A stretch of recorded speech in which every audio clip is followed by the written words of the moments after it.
اعوذ باللہ من الشیطان الرجیم، بسم اللہ الرحمن الرحیم۔ السلام علیکم ورحمۃ اللہ وبرکاتہ۔ نبی کریم صلی اللہ علیہ وآلہ وسلم نے فرمایا، یہ تین دعائیں مانگنے کا اہتمام کیجیے۔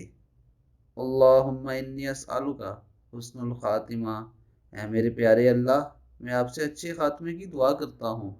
اللہم ارزقنی توبۃ نصوحا قبل الموت، اے میرے پیارے اللہ، موت سے پہلے پکی توبہ کرنے کی توفیق نصیب فرما۔ اللہم یا مقلب القلوب ثبت قلبی علی دینک، اے میرے پیارے اللہ، اے دلوں کے پلٹنے والے، میرے دل کو اپنے دین پر جما دیجئے۔ دوستو، کوشش کیجئے کہ یہ تینوں دعائیں پڑھیں اور پوری امت اور پوری انسانیت کی بھلائی کے لیے دعا کیجئے۔ اللہ تعالیٰ ہمیں اور تمام مسلمانوں کو دین اسلام پر چلنے کی توفیق عطا فرمائے۔